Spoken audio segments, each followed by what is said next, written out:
നല്ല ശീലങ്ങൾ. Good morning കുട്ടികളെ. നല്ല ശീലങ്ങളുടെ പ്രാധാന്യത്തെക്കുറിച്ച് നമുക്കിന്ന് സംസാരിക്കാം. അത് നമ്മുടെ ജീവിതത്തെ എങ്ങനെ സ്വാധീനിക്കുമെന്ന് നോക്കാം. നിങ്ങളിൽ ആർക്കെങ്കിലും നല്ല ശീലത്തിന്റെ ഒരു ഉദാഹരണം പറയാമോ? Good morning teacher. നമ്മുടെ മാതാപിതാക്കളെ സഹായിക്കുന്നത് നല്ലൊരു ശീലമായിട്ട് ഞാൻ കരുതുന്നു. അത് ബഹുമാനത്തെയും ഉത്തരവാദിത്തത്തെയും കാണിക്കുന്നു. എക്സലന്റ്. അത് നല്ലൊരു ഉദാഹരണമാണ്. മാതാപിതാക്കളെ സഹായിക്കുന്നതിലൂടെ അവരുടെ ഭാരം കുറയ്ക്കുക മാത്രമല്ല, നമുക്ക് പുതിയ പുതിയ കാര്യങ്ങൾ പഠിക്കാനുള്ള അവസരങ്ങളും ഉണ്ടാകുന്നു. മറ്റുള്ളവരെ കരുതുകയും കഴിയുന്നത് പോലെ അവരെ സഹായിക്കുകയും ചെയ്യുന്നത് വളരെ നല്ല കാര്യമാണ്. ഇനി നമുക്ക് മറ്റൊരു ശീലത്തിനെ കുറിച്ച് നോക്കാം. നമ്മുടെ ആരോഗ്യവുമായി ബന്ധപ്പെട്ട് ആർക്കെങ്കിലും എന്തെങ്കിലും ഒരു ശീലം പറയാമോ? വ്യായാമം. ദിവസവും വ്യായാമം ചെയ്യുന്നത് വളരെ നല്ലതാണെന്ന് ഞാൻ കരുതുന്നു. അത് നമ്മുടെ ശരീരത്തെ ബലമുള്ളതും ആരോഗ്യമുള്ളതും ആക്കുന്നു. തീർച്ചയായും. ദിവസവും വ്യായാമം ചെയ്യുന്നത് നമ്മുടെ ശരീരത്തിന് ആവശ്യമാണ്. നമ്മുടെ മസിലുകളെ അത് ബലപ്പെടുത്തുകയും സ്റ്റാമിന വർദ്ധിപ്പിക്കുകയും ഹൃദയത്തെ ആരോഗ്യമുള്ളതാക്കുകയും ചെയ്യുന്നു. അതുകൊണ്ട് തന്നെ നമ്മുടെ ദിനചര്യയിൽ വ്യായാമത്തെ ഉൾപ്പെടുത്താൻ മറക്കരുത്. ഇനി നമുക്ക് മറ്റൊരു നല്ല ശീലത്തെ കുറിച്ച് സംസാരിക്കാം. അതിനെക്കുറിച്ച് ആർക്ക് പറയാനാകും? നമ്മുടെ ശരീരം വൃത്തിയായി സൂക്ഷിക്കണം. ദിവസവും കുളിക്കുന്നതിലൂടെയും പല്ല് തേക്കുന്നതിലൂടെയും കൈ കഴുകുന്നതിലൂടെയും നമുക്ക് വൃത്തിയായിരിക്കാൻ സാധിക്കും. വളരെ നന്നായിട്ടുണ്ട്. വ്യക്തി ശുചിത്വം നല്ലൊരു ജീവിതത്തിന് അത്യാവശ്യമാണ്.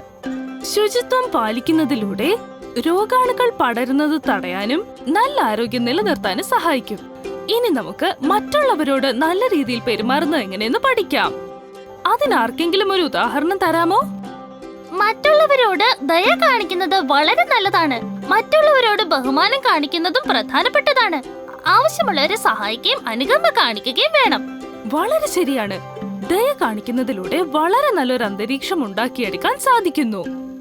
ദയ കാണിക്കുന്നതിലൂടെ അവരുടെ ദിവസം നല്ലതാക്കുക മാത്രമല്ല, ഐക്യമുള്ളതും സന്തോഷകരവുമായ ഒരു സമൂഹത്തെ സൃഷ്ടിക്കുകയും ചെയ്യുന്നു. ഇനി നമുക്ക് ഭൗതിക ശീലങ്ങളെ കുറിച്ച് പഠിക്കാം. നമ്മുടെ അറിവും ബുദ്ധിയും വർദ്ധിപ്പിക്കാൻ കഴിയുന്ന ഒരു ശീലത്തെക്കുറിച്ച് ആർക്ക് പറയാനാകും? പുസ്തകം വായിക്കുന്നത്. ദിവസവും വായിക്കുന്നതിലൂടെ പുതിയ കാര്യങ്ങൾ പഠിക്കാൻ സാധിക്കും. വൊക്കാബുലറി കൂട്ടാനും പറ്റും. ഒപ്പം ഭാവന വർദ്ധിപ്പിക്കുകയും ചെയ്യും. Very good. വായന വളരെ നല്ലൊരു ശീലമാണ്. നമുക്ക് പുതിയ വാക്കുകൾ പഠിക്കാനാവുകയും അറിവ് വർദ്ധിപ്പിക്കുകയും ചെയ്യുന്നു.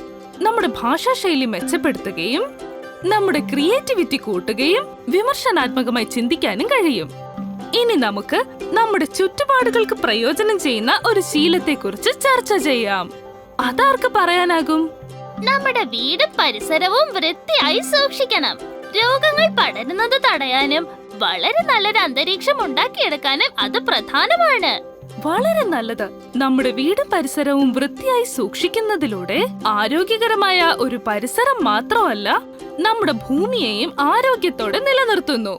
ശരിയായ രീതിയിലുള്ള മാലിന്യ സംസ്കരണം നടത്തണം. പരിസ്ഥിതി സംരക്ഷിക്കണം. ശുചിത്വത്തെ പ്രോത്സാഹിപ്പിക്കുന്ന എല്ലാ പരിപാടികളിലും പങ്കെടുക്കണം. Thank you teacher. ഞങ്ങൾക്ക് നല്ല ശീലങ്ങൾ വളർത്തിയെടുക്കേണ്ടതിന്റെ ആവശ്യകതയെക്കുറിച്ച് മനസ്സിലായി. You are welcome. നിങ്ങളും വളരെ നന്നായി തന്നെ ഈ ഡിസ്കഷനിൽ പങ്കെടുത്തു. ഓർക്കുക, വിജയകരവും സംതൃപ്തികരമായ ഒരു ജീവിതത്തിന്റെ ചവിട്ടുപടികളാണ് നല്ല ശീലങ്ങൾ. നമ്മുടെ ദിനചര്യയിൽ ഈ നല്ല ശീലങ്ങൾ ഉൾപ്പെടുത്താൻ നമുക്ക് ശ്രമിക്കാം.